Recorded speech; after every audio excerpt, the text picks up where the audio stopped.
Alright, go ahead and get your air cleaner cover loose right there and pull off the air filter, then remove the 3 screws that are under there. Now you want to back the clamp off right there and remove the fuel line, but go ahead and pinch that off so it doesn't leak all over the place. Remove the solenoid connector right there, and there's your throttle spring and that black clippy thing. Be careful not to break that. That goes to your throttle. Okay, remove these 2 nuts right here.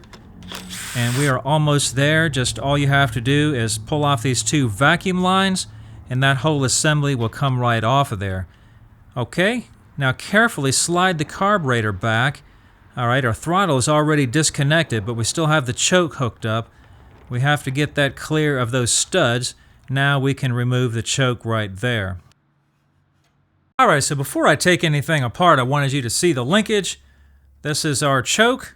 Right here, it goes like so, and then of course we got the spring, and then this straight part here that's kind of bent like an L, that goes to the motor where I showed you to take that off at the throttle with that plastic clip. Now if you don't have a 1/2-inch wrench that's thin enough to get in here, I took this one and put it on a grinder and just kind of thinned it out right there. I use this just for carburetors, so that fits in there just perfect. Get your fuel solenoid loose, and it's a good idea to kind of do this part outside. That way you don't get gas all over your garage. Yeah, about what I expected. Not too dirty in there. Must be just a little piece of trash in there somewhere. One thing that you can look at if your mower's been sitting for a while is make sure that this will freely move like so. Because if these things get full of rust down in there, they don't work smooth and they need to be replaced. Let's go ahead and get the float loose. Now most flathead screwdrivers are too wide to go down in there. So same thing, if you have a grinder, just kind of shave the sides of the flathead off and then it'll fit. Get the emulsion tube out and your main jet.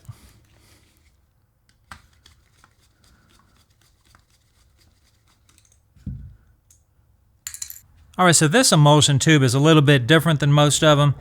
There's a tube coming up right through the middle of the carburetor right there that's putting a little bit of pressure on that, so you need to kind of take a screwdriver and push that down. Then hopefully you can smack it around a little bit and get it to the bottom, and then kind of take a little poker and pull it out like that. And just pull that out. Alright, so that's about it for taking the carburetor apart. I'll try to show you some tips and tricks on how to get this thing cleaned up. Now that little tube that went through the emulsion tube sticks down in here, so you need to get a set of rods, small little rods like this. These are even smaller right here, and I've got that right through that rod, so you'll want to clean that up. Kind of go through there like so. Go up in there as far as you can, and then what I want to do is I'll take the tube of the brake clean and set it won't fit inside, but I'll set it right on top, kind of like that, and I'll blow through there. And what that'll do is it'll come out right here out of this hole right here. Alright, so you can blow through there both ways to make sure if there's any gunk in there that you get it out. Just watch your eyes when you're squirting that. Make sure you don't get anything in your eyes. It's a good idea to wear safety glasses. And go ahead and squirt through any other little holes you might find. Here's one here. And if this is all yellow and full of crust and all that stuff, you may need to take a Dremel tool with a little wire wheel and kind of go through there, some steel wool, stuff like that, to kind of clean this thing up. Of course, go behind everything with an air compressor and clean everything out real good. Now this is your needle and seat right here. These usually don't get clogged, but I'll blow through there anyway. Right in here, if you can see that, there's a little tiny hole right there. Clean that out, like so. And that's pretty good for the carburetor body.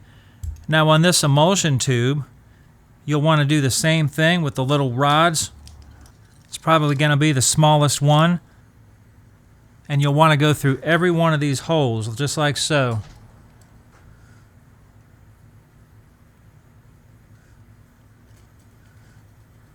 Once you get done going through all the holes, go behind it with brake clean. Some people don't like brake clean, but I've never had any problem with it. After you do that, take some compressed air and blow through there as well. Same thing with your main jet. Go through that real good.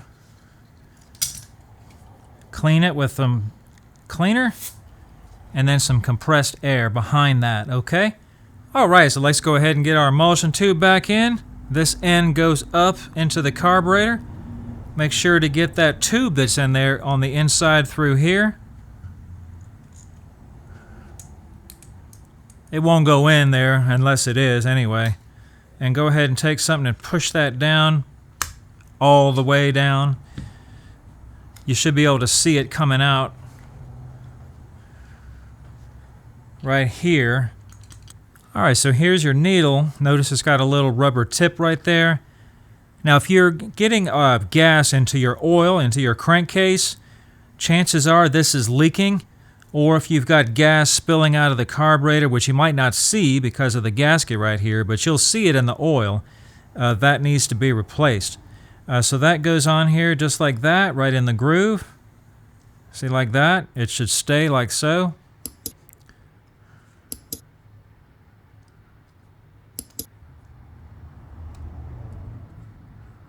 Go ahead and put that pin back. Now that float should be approximately level right there.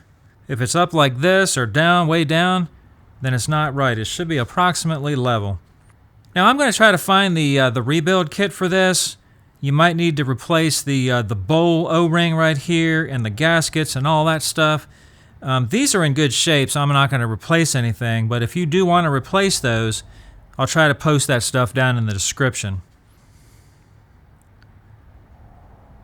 And this one too, there's a gasket right here.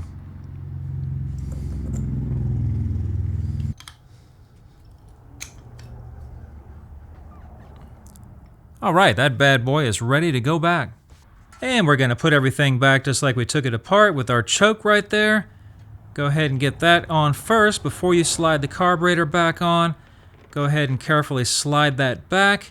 Make sure your gasket is in good shape behind there. Alright, go ahead and put that assembly back on there.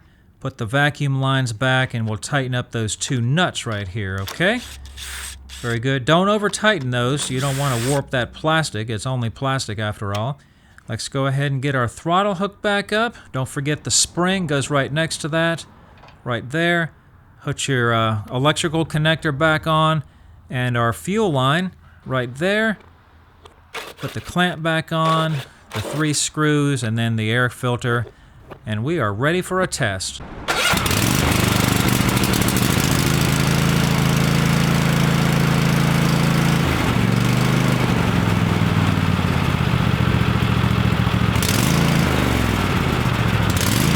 That thing is sounding good. It's back to its old self once again. Okay, I hope this video has been helpful. Thanks for watching.